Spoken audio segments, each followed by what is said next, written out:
Okay, so this video is going to be on the sphenoid bone and the ethmoid bone and their bone markings. So this is your sphenoid bone. Somebody said it looks like a butterfly, and now that's kind of stuck with me. So sphenoid bone, where is it in our skull? This area, if we're looking right here, is right there. So we're literally pulling this out like that, out here, and now we can get our sphenoid bone. So let's go through the bone markings, both on the individual bone itself as well on the skull. Let me find the stick. Okay, sphenoid sinuses, that's another one where you can't tell that there's a sinus, but if it asks you what sinus is present, you would say sphenoid sinuses because it's the sphenoid bone. The second thing you need to look at is the sella tertia. So that confused a couple students. This entire area right here is the sella tertia. Within the sella tertia, we have an indentation down here. I know maybe you can see it better from this side. This flat indentation within the sella tertia, this is the hypophyseal fossa, so the smooth area. So a sticker could be around this area saying name this bone marking and pointing to basically this whole general region, and you would say sella tertia.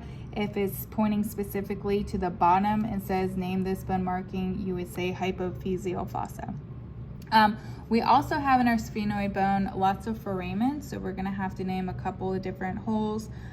Let's start with the optic canal. So the optic canal is right here, underneath. You can see right there, optic canal. The holes right there. And again, this sphenoid bone could be oriented in multiple directions with the stick coming through. So make sure you're aware, no matter how it's oriented, that you understand that's the optic canal. So showing you from this side and that side and underneath like this. These markings, what was another point of confusion, is if you see these are not actual foramens or holes that do anything. They're only there so that we can connect the different pieces together in the skull. So you're looking for true holes. That's not cartilage, that's not anything. It's literally just plastic so that we can fit and link these bone pieces together. Okay, so we did the optic canal, and again, going back here, that's the easiest way to identify it, is right there. The next one, let's review, is the foramen rotundum. So this is your foramen rotundum right here. So if we're looking here, foramen rotundum on that side, we also have a foramen rotundum right here. So optic canal there, optic canal there. This area right here, this long little area, this is your supraorbital fissure, and it's a fissure, so it's a huge little area. And we also have a supraorbital fissure on this side over here. So optic canal, supraorbital fissure, and then we have the foramen rotundum right there. As we continue down, we have the foramen ovale. So this is actually looks like an oval. So we have another oval one over here.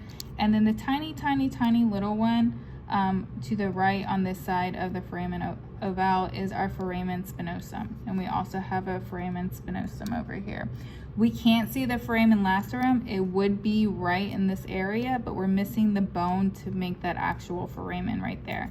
However, we can see it in the skull put together. The other thing on the individual sphenoid bone that you should be able to identify is the pterygoid processes, and these are these extensions down here. So this whole extension right here we call the pterygoid process, and it also is another one on that side. So now let's look at it in the skull, and again, this is how we are taking it. This is our sphenoid bone, and now we're looking in this same general area right here. So if we look through here, we can see right here is our optic canal. Here's our optic canal right here. Then underneath it, we can see the long fissures right through there. So that is your supraorbital fissure on that side. And I'm hoping I can get a good view of the supraorbital fissure on this side. So optic canal, and then the supraorbital fissure directly below it, right there. Then continuing down, we have foramen rotundum. So optic, supraorbital fissure, foramen rotundum, and then we have foramen ovale right there, and then the tiny, tiny one to the right of that is foramen spinosum. And then we learned previously when we were talking about the temporal bone, the carotid canal. So now let's just orient ourselves there. That would be this hole right here that I'm sticking the stick through. So right here is the foramen, is the carotid canal. The tiny hole right there is foramen spinosum, foramen ovale, foramen rotundum, supraorbital fissure underneath there. It's a long little fissure. And then our optic canal right there. And we have the same bone markings on the other side, so it shouldn't matter which side you're looking at. We could have them in here as well. So just as a review for this side is our optic canal, supraorbital fissure underneath, foramen rotundum, foramen ovale, foramen tiny spinosum, so just the spinosum one, it's a small one. And then if we look interiorly here, that is our carotid canal of our temporal bone. So with all of these, you really kind of need to make sure that you put your sticks through and look at it from both directions. So we wanted to look at the front of the skull now, and it comes out like this. You should be aware that's your optic canal.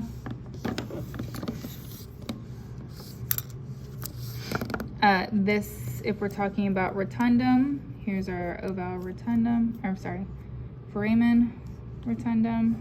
I don't even know if this will go all the way through. This one can't go all the way through, so we would likely ask you from this direction. Foramen ovale can though, so we could ask you this way, name this hole, or we could flip it over and the skull could be in this direction and saying name this hole. So you need to recognize that that's foramen ovale. And then we can see directly below it is our tiny, tiny foramen spinosum right there. And then we can see, let me just make sure, our carotid canal right there. So that's our carotid canal up from this side.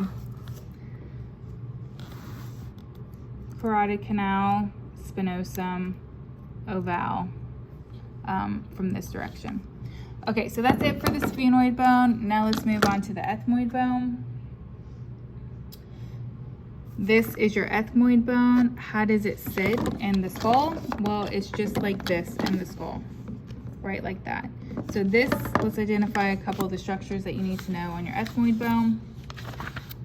So you need to know the cribriform plate. Well, I want to start first with the crystal galli. So if we're looking at this bone, this large, like shark-like, fin-like thing that's coming through the center at the top of the bone, this is called the crystal galli. On the sides of the crystal galli, we have the cribriform plates. So on either side, these are all the little plates on either side of the crystal galli.